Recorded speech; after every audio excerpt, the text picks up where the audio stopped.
ассалому алайкум бинандаҳои азизу гиромӣ, ин барномаи иттилоотии ахбор аст аз телевизиони Тоҷикистон.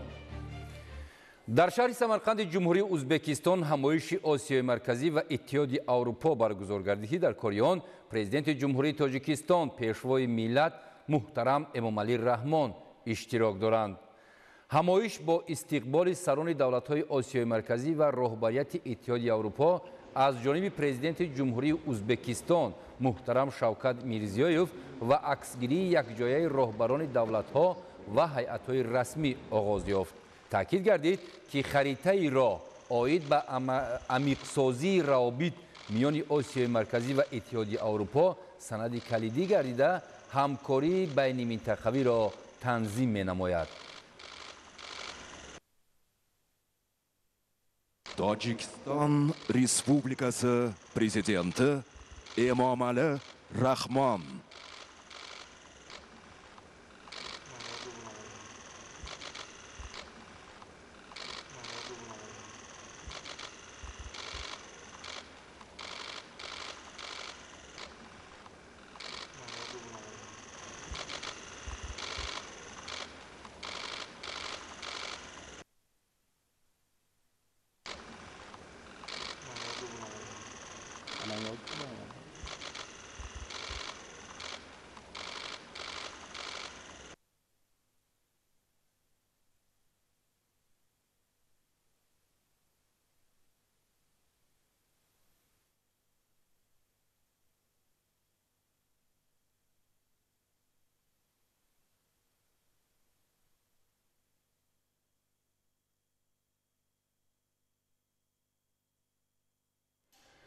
барномаи ахборро идома медиҳем. бинандаҳои азиз, аз телевизиони Тоҷикистон. сокинони ноҳияи Шоҳмансур бо мақсади бештар истеҳсол кардани маҳсулоти кишоварзӣ ва барои 2 сол захира намудани маводи зарурии ғизоӣ заминҳои назди ҳавлигии худро самараноку оқилона истифода мебаранд. гузориши Иброҳим Назруллозода. истифодаи самараноки заминҳои наздиҳавлигӣ боис мегардад, ки таъминоти аҳолӣ бо маҳсулоти ниёзи аввал таъмин гардида, ҳамзамон аҳолӣ дар таъмини амнияти озуқавории мамлакат саҳм гузоранд. Дар ноҳияи Шоҳмансури шаҳри Душанбе ин тадбир аз ҷониби аҳолӣ дар сатҳи баланд бароҳ монда шудааст. Дар маҳаллаи Чилмеҳроби ноҳия сокинон аз таҷрибаи пешқадам истифода намуда, ҳар як қитъа заминро тибқи талаботаш истифода менамоянд. Абдулмаҷид Ёдгоров аз зумраи он нафаронест, ки дар соҳаи кишоварзӣ таҷрибаи хуб дорад ва дар қитъаи наздиҳавлигии худ зироати гуногун киш намудааст ва ҳосили баландро интизор аст. истеҳсоли барзиёди маҳсулоти кишоварзӣ, ки дар заминаи истифодаи самараноку оқилонаи замин ба вуҷуд меояд, дар беҳдошти рӯзгори сокинон аҳамияти муҳим дошта, имрӯз дар ҳар оила ба як амали ҳатмӣ ва маъмулӣ табдил ёфтааст. дар ин қитъаи замин помидор, бодиринг ва сабзавоти гуногун парвариш мекунанд. ҳамчунин дар назди ҳавлӣ гармхонаҳо мавҷуд аст, ки дар он помидору бодиринг парвариш карда мешавад. таҷрибаи ин хоҷагидор боиси дастгирӣ буда, дигаронро низ мебояд бо истифодаи самараноки замин дар таъмини аҳли оилаи худ бо маводи мавриди ниёзи аввал саҳм гузоранд. дар дигар оилаҳо низ мушоҳида шуд, ки сокинон замини назди ҳавлигии худро самаранок истифода бурданд.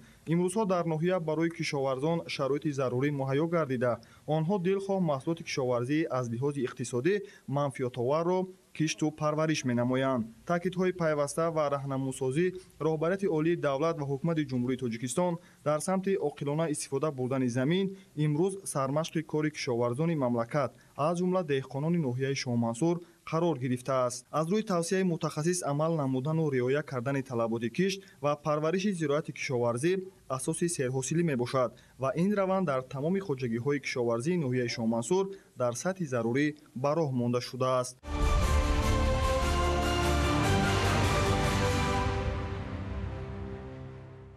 дар ноҳияи ҷайҳун ҷиҳати рушди соҳаи кишоварзӣ таваҷҷӯҳи махсус равона гардида, деҳқонон дар таъмини амнияти озуқавории мамлакат саҳм мегузоранд. дар баробари пурмаҳсул истифода гардидани заминҳои корам, қитъаҳои наздиҳавлигиро низ сокинон бо самару оқилона истифода менамоянд.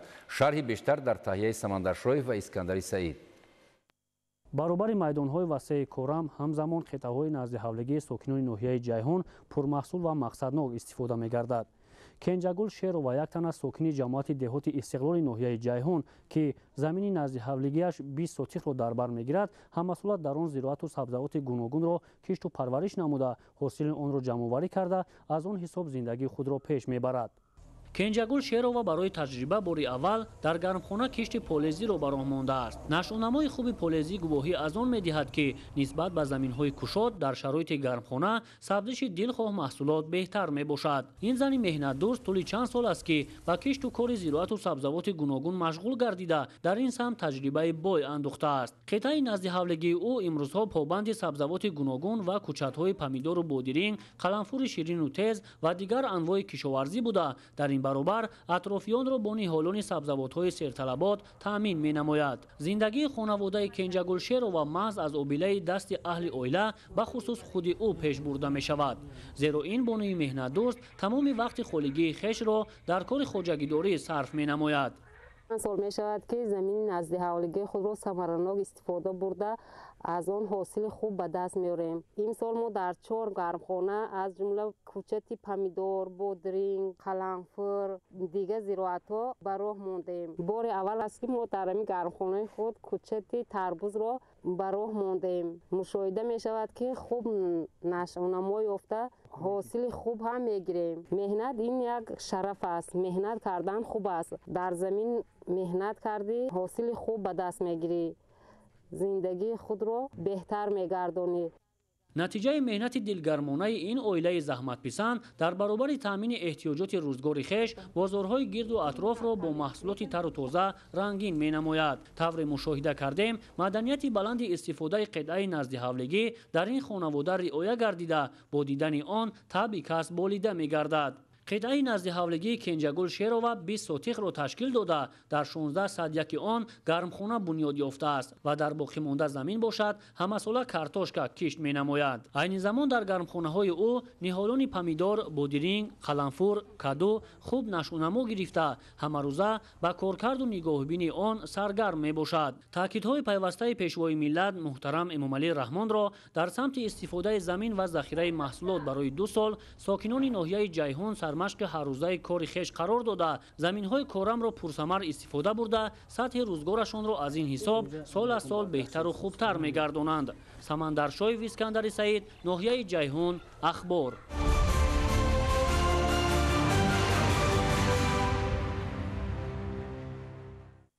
маҳсулнокии баланди боғҳои интенсивиро ба назар гирифта солҳои охир боғдорони мамлакат майдони ин гуна боғотро васеътар менамоянд, зеро дар ҳолати риояи дурусти агротехникаи парвариш метавонанд манфиати хуби иқтисодӣ ба даст оранд. шарҳи Гулчаҳраи Саттор. бо мақсади баландбардоштани маҳсулнокии боғу тогзор, гирифтани ҳосили фаровони мева ва таъмини сабади истеъмолӣ бо меваҳои шаҳрбори ватанӣ, кишоварзони хоҷагии фермерии Асадулло дар деҳоти Фахрободи ноҳияи Хуросон бо истифода аз рӯзҳои офтобии фасли баҳор ба коркарди байни қатори боғ, безараргардонии боғу тогзор аз ҳашароти зараррасон ва нест кардани алафҳои бегона машғуланд. айни замон дар хоҷагии фермерии Асадулло 800 гектар боғҳои мевадиҳанда мавҷуд аст ки аз ин 120 гектарашро боғҳои интенсивӣ ташкил медиҳад. хоҷагидорон кӯшиш менамоянд ки сол аз сол майдони боғҳои муосирро васеътар намуда дар истеҳсоли меваҳои аз лиҳози экологӣ тозаи ватанӣ саҳми бештар гузоранд.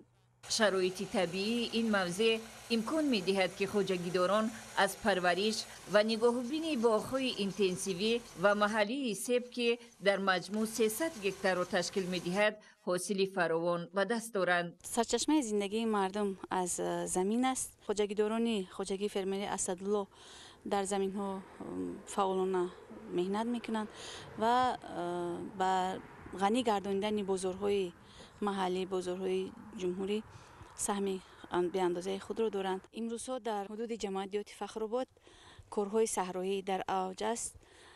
мардум бо як дилгармӣ ба саҳро баромада барои тоза кардани байни қаторҳои дарахтон аз алафҳои бегонаву دیگر کارهای صحرایی مشغول کرده استودند. چنانه که میگویند یک روزی بهار پر کند انبار. برای سری وقت نرم کردن بیخ درختان در خوجگی تمام تکنیکای و قوای قابلی مهنت سفربر کرده شده است. با مقصد عاقلانه استفاده بردن هر قطعه زمین، کشاورزانی با تجربه بین قطار باغ‌ها را برای کشت پولیزی و سبزوات و لوبیاگی ها آماده می سازند. در حدود جماعت دهات فخرآباد زیاده از 7000 زنان کار و زندگی میکنند. در خوجگی فرمری اسدالله زیاده از 200 نفر زنان امروز به کارهای صحرایی مشغولند. هم تابستان، هم زمستان، هم بهار، هم تیرمو زنان بانوان جماعت دهات فخرآباد همیشه مشغول کار هستند. از همین کارکردی بین قطارها سر کرده به چینش میوه و کارکردی میوه برای فصل زمستان ذخیره میکنند. میدان غله‌دانگی ها در خوجگی 1266 گکتار را در بر میگیرد که زیاده از 739 گکتارش گندم، باقی مانده جو و دیگر زراعت روغنی دهنده را تشکیل میدهد. با مصلحت باغداران اصیل و عالمان ساحه خوجگیداران مقصد دارند که در آینده های نزدیک با اصول آبمانی قطرگی بنیاد باغ‌های معاصر میوهشان به صادرات نگرانده شده را وسیع‌تر نمایند، زیرا میوه این موضع زیبا منظر مزه و لذت خاص داشته در بازار نیز خریدار می‌یابد.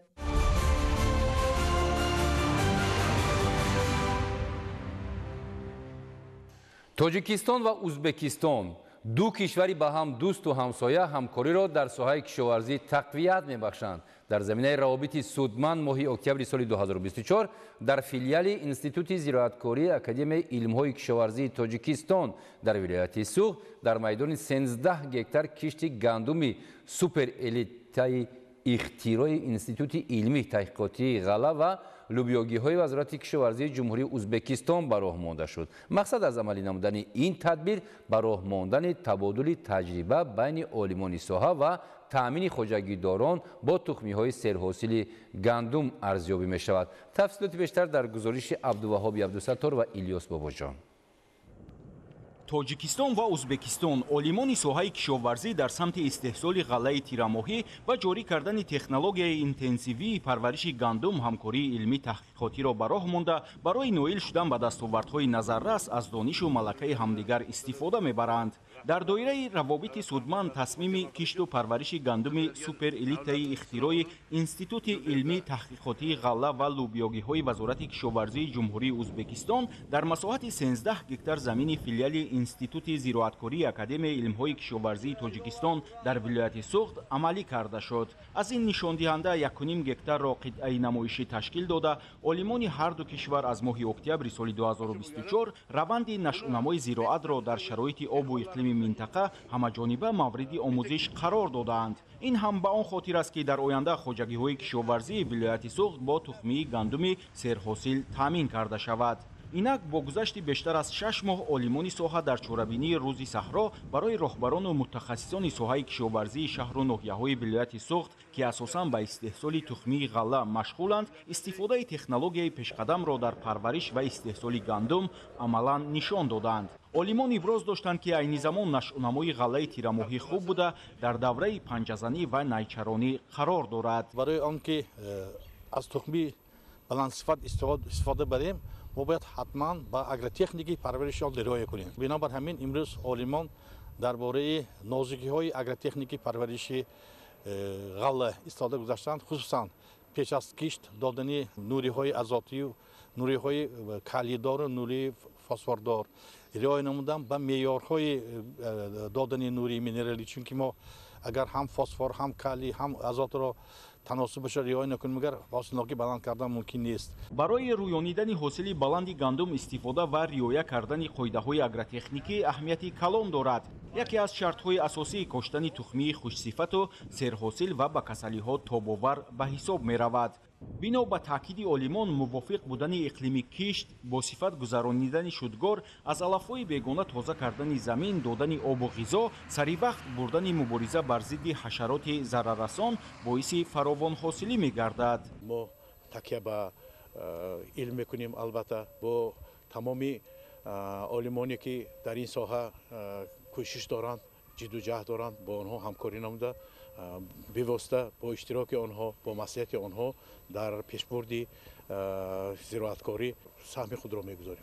در قسمت نظریوی همایش از جانب عالمان با مسئولان بخش کشاورزی شهر و ناحیه‌های ولایت سوخت و خواجگی‌های تخمی پروری اوید به تکنولوژیای پرورش گندم در زمین‌های سنگلاق ولایت سوخت، سلکسیای زراعت غله‌دانگی وابسته به تغییریابی اقلیم، راه‌های مبارزه بر ضد کسلی و ضرررسان‌های غله‌دانگی دستور و مصلحت‌های مفید داده شد.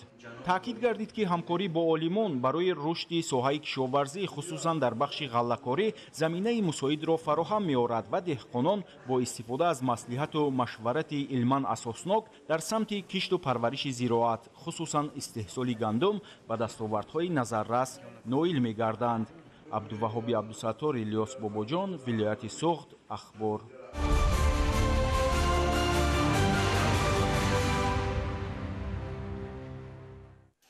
با دیگر خبر گزارش ما شما رو در نشرهای من بعد برنامه‌های اخبار آشنا می‌سازیم. بیننده‌های عزیز خیلی خوشنام می‌کنیم. سلامت باشید.